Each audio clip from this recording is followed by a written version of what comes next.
जी, अस्सलाम वालेकुम। उम्मीद है कि आप तमाम दोस्त खैरियत से होंगे और आज का दिन भी ट्रेडिंग के हवाले से अच्छा गुज़रा होगा।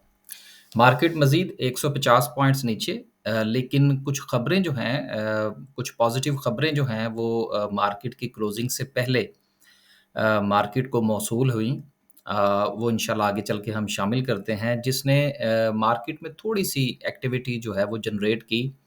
ख़ास तौर पर ऑटोमोबाइल सेक्टर में हमें परफ़ॉर्मेंस देखने को मिली, मार्केट में थोड़े से वॉल्यूम जो है वो जनरेट हुए। अदरवाइज़ आज तो कुछ सूरत-ए-हाल ऐसी थी कि वो क्या कहते हैं जी कीप एंड स्लीप वाला सिलसिला था कि बहुत ही ज़्यादा जो था वो मार्केट जमूद का शिकार रही, मार्केट में एक्टिविटी ना होने के बराबर थी। तो जिस तरह से गुज़िश्ता काफ़ी दिनों से हम इस चीज़ के ऊपर बात कर रहे हैं कि वॉल्यूम जो हैं वो जनरेट होने चाहिए। इंशाल्लाह कैंडलस्टिक को देखेंगे तो उस पर मज़ीद जो है वो कमेंट करने की कोशिश करेंगे। 150 पॉइंट्स रफ़ली जो है वो आज मार्केट ने निकाले। जिस तरह की एक्टिविटी थी जिस तरह से मार्केट मूव कर रही थी 150 पॉइंट्स भी बहुत हैं जो कि निकले हैं। अगर इससे ज़्यादा निकलते तो यकीनन मार्केट जो है वो मज़ीद डिप्रेशन का शिकार होती। सर्किट ब्रेकर की बात करें तो 16 कंपनियाँ जो हैं वो अपर कैप में हैं। अगर हम लोअर कैप की बात करें तो 6 कंपनियाँ जो हैं वो लोअर कैप में हैं। कोई भी कंपनी जो है अदर दैन कि अगर हम ईपीक्यूएल की बात करें जिसका रिज़ल्ट बहुत अच्छा आया, इसके साथ अगर हम थोड़ा-सा चकवाल स्पिनिंग की बात कर लें चलें जो कि अब क्लाउड हो गया है, तो उसमें वॉल्यूम थोड़ा-सा जो है वो बेहतर रहा। अदरवाइज़ मार्केट में कुछ ख़ास वॉल्यूम के साथ कोई बड़ी कंपनी जो है, वो हमें अपर कैप में नज़र नहीं आ रही। गाल जो था वो पहले अपर कैप हुआ था। मेरा ख़्याल है शायद या तो यहाँ पर सिस्टम में वो नज़र नहीं आ रहा या फिर शायद उसका लॉक जो था वो ओपन हो गया हो, मैंने अभी दोबारा उसको टेस्ट चेक नहीं किया। लेकिन जिस वक़्त मार्केट ओपन थी, उस वक़्त वो अपर कैप हुआ था एक बार। अगर हम इसको देख लें तो शायद यहाँ पर हमें थोड़ा-सा अंदाज़ा हो जाए कि आया कि इसकी क्या सिचुएशन रही। अ, अपर कैप जो था वो इसका लगा हाई 200 ₹318 और 36 पैसे का था, क्लोजिंग 309 पर हुई। यानी कि इसका जो लॉक था वो ओपन हो गया। लेकिन पहले जो था वो एक बार इसका लॉक लगा था। लेकिन ज़ाहिर-सी बात है जिस तरह से मार्केट जमूद का शिकार है, जिसको 2, 4, 8% मिलता है, उसकी पोज़ीशन काटना बनती है अब इस वक़्त की जो सिचुएशन चल रही है मार्केट में। आगे चलते हैं, कुछ अनाउंसमेंट्स थी आज जिसमें रिज़ल्ट्स थे, जिसमें पहला रिज़ल्ट ईपीक्यूएल का जिसने ₹3.17 की ईपीएस शो की और ₹3.5 का डिविडेंड दिया। उसके बाद बैंक अल्फ़ला का डिविडेंड ₹2 का रहा। उसके बाद कोलगेट ने ₹71 की अर्निंग दी और ₹34.50 का डिविडेंड दिया। लेकिन चूँकि इसकी रिवायत रही है कि ये बोनसेस देता है और इसने बोनस नहीं दिया, जिसकी वजह से आज हमें इसमें डिक्लाइन जो है वो देखने को मिला। बेस्ट वे की ₹23 की अर्निंग थी, ₹8 का डिविडेंड था। देखिए ये जो इस तरह की कंपनियाँ होती हैं जो अपनी ईपीएस के साथ-साथ अपने इम्प्रूव करते हुए अपने बोनसेस की कॉस्ट जो है वो भी रिकवर कर जाती हैं, इतनी बुरी कंपनीज़ नहीं होती। इंशाल्लाह वक़्त मिला तो इन पर तफ़सील से बात करने की कोशिश करेंगे। आगे चलते हैं जी, कुछ खबरें हैं जिनका शामिल करना ज़रूरी है। पहली खबर जो है वो है रिकम्पोज़िशन जो है वो केएससी 30 की हुई है। देखिए मुख्तलिफ़ किस्म के इंडेक्स जो हैं वो ये आपको पाकिस्तान स्टॉक एक्सचेंज पर देखने को मिलते हैं। इंडेक्स क्या होता है? आप यूँ समझ लीजिए जिस तरह से आपका पोर्टफ़ोलियो है, इसको आप इंडेक्स कह लीजिए। तो चूँकि आपके पोर्टफ़ोलियो का आपने एक आउटलाइन बनाई होती है कि जी मैं इस रेंज से इस रेंज तक के जो शेयर्स हैं वो मेरे पास होंगे। जब वो शेयर्स इस रेंज से ऊपर चले जाएँगे तो मैं बेच दूँगा या नीचे चले जाएँगे तो मैं फिर भी एग्ज़िट ले लूँगा। इसी तरह से जो जितने भी इंडेक्स होते हैं उनके कुछ पैरामीटर्स होते हैं। म्यूचुअल फंड्स के जो होते हैं उनके भी पैरामीटर्स होते हैं। केएसई 100 का भी पैरामीटर है, केएसई 30 का है। आपने केएमआई का जो है वो सुना होगा, ज़ाहिर-सी बात है जो कि इस्लामिक इंडेक्स के हवाले से है। तो हर इंडेक्स का एक पैरामीटर है जिसमें तब्दीलियाँ होती रहती हैं। अब ज़ाहिर-सी बात है कि जिस वक़्त हम चीज़ों को डिस्कस कर रहे होते हैं तो चूँकि हम भी उसको इंडेक्स वाइज़ डिस्कस कर रहे होते हैं, लिहाज़ा कंपनीज़ का इंडेक्स में आना और इंडेक्स से निकलना, ये एक रूटीन की बात अपनी जगह पर मौजूद है।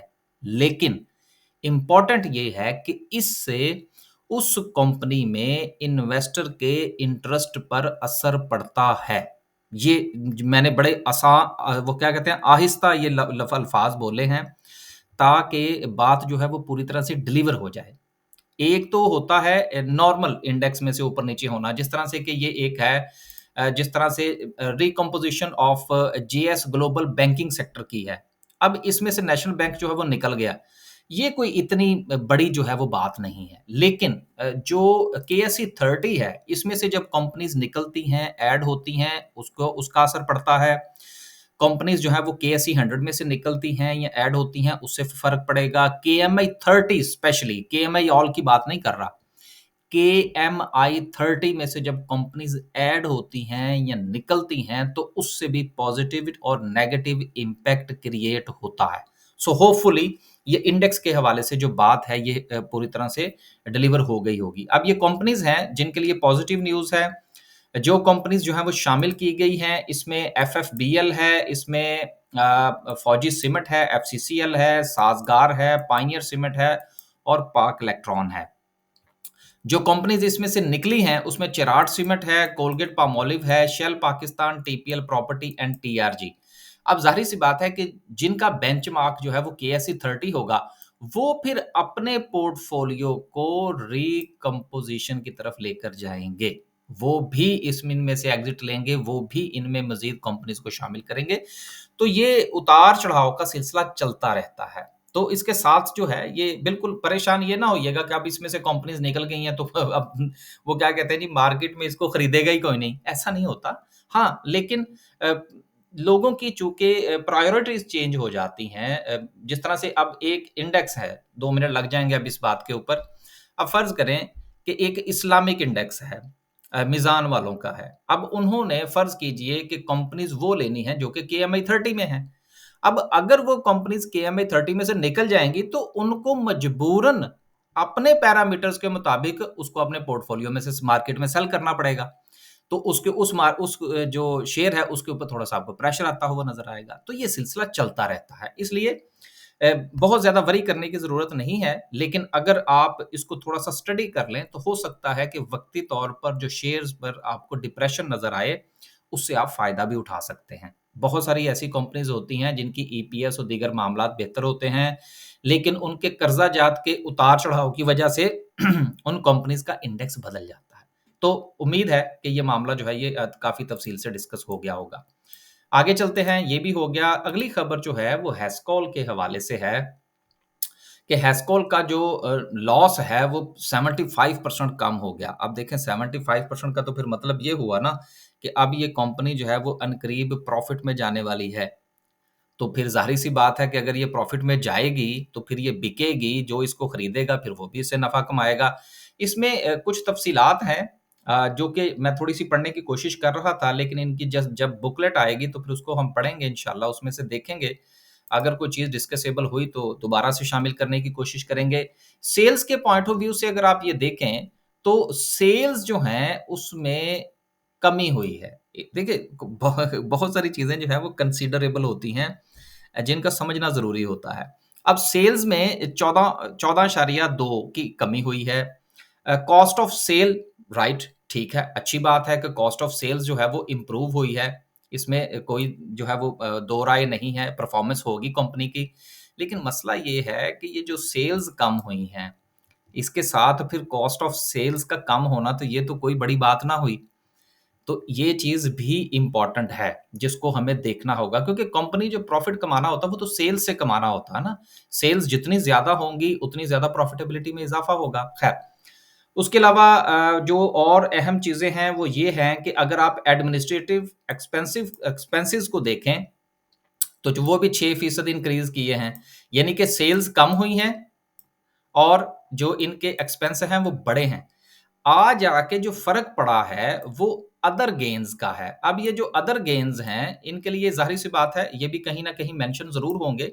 लेकिन मैंने अभी जो पढ़ा है, इसमें से मुझे नहीं मिले, ये शायद मेरी नज़रों से ओझल हुए हों। ये एक इम्पोर्टेंट फैक्टर है, जिसकी वजह से हमें इसका लॉस बहुत कम नज़र आ रहा है। लेकिन ये 2 चीज़ें जो मैंने यहाँ पर मेंशन की हैं, एक इनकी जो सेल्स में कमी है, वो जो है वो आप देखिए और दूसरा जो है जो इनके एक्सपेंस में इज़ाफ़ा हुआ है, वो आप नोट कर लीजिए। तो लिहाज़ा मुझे अभी भी डिजिट्स में कुछ थोड़ा-सा ऊपर-नीचे लगता है। हो सकता है मेरे पढ़ने में कोई गलती हुई हो, लेकिन अभी तक जो 4-5 चीज़ें मैंने मोटी-मोटी सी देखी हैं, मुझे अभी थोड़ा-सा इसमें फ्लॉ नज़र आता है। बाकी जिनके पास है, वो अपना फ़ैसला खुद कीजिएगा, पूरा डॉक्यूमेंट पढ़ के। आखिरी और अच्छी खबर ये है कि एमएससीआई जो है, इन्होंने जो इंडेक्स है अभी अभी हम पीछे जो इंडेक्स की बात कर रहे थे, इन्होंने भी 4 कंपनीज़ जो हैं वो पीएसएक्स की वो शामिल करने का फैसला किया है और इसकी इम्प्लीमेंटेशन जो है ये अगले चंद दिनों में हो जाएगी। अब वो जो 4 कंपनीज़ हैं वो कौन-सी हैं लाइकली टू बी जो ऐड हो सकती हैं, उसमें डिजी खान है, उसमें सेज़्यू है। अभी आज जो है वो बड़ी तफ़सील से हम जो है वो इंडेक्स के हवाले से बात कर रहे थे, तो चलें साथ-साथ ये भी हो गया। फैसल बैंक है, देन एफएफबीएल है और उसके साथ जो है वो एफसीसीएल के हवाले से भी कोई चांसेस बन सकते हैं कि शायद ये भी जो कंपनी जो है वो शामिल कर ली जाए। तो जिस तरह से कि अभी मैं पहले बात कर रहा था कि इंडेक्स के अंदर कंपनीज़ का शामिल होना पॉज़िटिविटी जनरेट करता है, लेकिन डिपेंड करता है कि वो इंडेक्स कितना मज़बूत है। तो यकीनन ये सिग्निफिकेंट होती हैं चीज़ें कि एमएससीआई के जो अंदर जो है वो अगर हमारी कंपनीज़ जाती हैं तो इससे हमारी ओवरऑल जो पूरी की पूरी मार्केट है उसके ऊपर पॉज़िटिव इम्पैक्ट आता है। सो उम्मीद है कि आज आज ये 2-4 चीज़ें जो डिस्कस की हैं, ये आप तक पहुँच गई होंगी। अब चलते हैं वापिस और उसके साथ हमारा व्हाट्सएप ग्रुप है, अगर आप व्हाट्सएप ग्रुप जॉइन करना चाहते हैं, तो दिए गए नंबर पर बल्कि मैं यहाँ पर अगर मेंशन कर ही दूँ कि हमारा यूके का नंबर है, व्हाट्सएप पर है 0044 7943 बहुत ज़्यादा लंबा हो गया 29 7502 ये आपको चैनल से भी मिल जाएगा और ये आपको थंबनेल से भी मिल जाएगा। अगर आप व्हाट्सएप ग्रुप का हिस्सा बनना चाहते हैं, तो इस नंबर पर व्हाट्सएप कीजिए और मैं एक और चीज़ आपको बता दूँ, शायद जो लोग नए हैं, ये सर ये व्हाट्सएप ग्रुप फ्री नहीं है। बहुत सारे लोग जो हैं वो मैसेजेस आए जी हमें शामिल कर दें, तो इसके लिए फ़ीस है हमारी, वो आप मैसेज कीजिएगा तो आपको तफ़सीलात दे दी जाएँगी। आज जो था वो हमारी एयरलिंक की कॉल थी। अभी जो है वो 105 पर ट्रेड कर रहा है, अभी इसको हम कीप करेंगे और देन जो है वो फिर इसको देखेंगे कोई 106, 108 तक और फिर इसके साथ-साथ trailing stop loss and so ये सिलसिला जारी रहेगा। इसके साथ जो है वो हमारी कोशिश होती है कि कुछ ग्राफ्स जो हैं वो भी चार्ट्स जो हैं वो भी साथ एक आध शेयर किया जाए ताकि थोड़ा-सा अंडरस्टैंडिंग बने कि मार्केट जो है वो किस तरह से मूव कर रही है। एक तो था ये हमारा। दूसरा मैं आज ये भी चीज़ एक्सप्लेन कर दूँ कि हमारा ट्रेडिंग का क्या तरीकाकार होता है। हमने भी कुछ रूल्स बना रखे हैं जिसको हम फॉलो करते हैं। और सबसे इम्पोर्टेंट हमारा रूल ये होता है कि फ़र्ज़ कीजिए कोई भी एक्स वाई ज़ेड कंपनी जो है, वो हमने जो है वो रिकमेंड कर दी। राइट, चलिए फ़र्ज़ कर लें हम इसी की मिसाल ले लेते हैं कि एयरलिंक की हमारी जो थी वो आज की रिकमेंडेशन थी।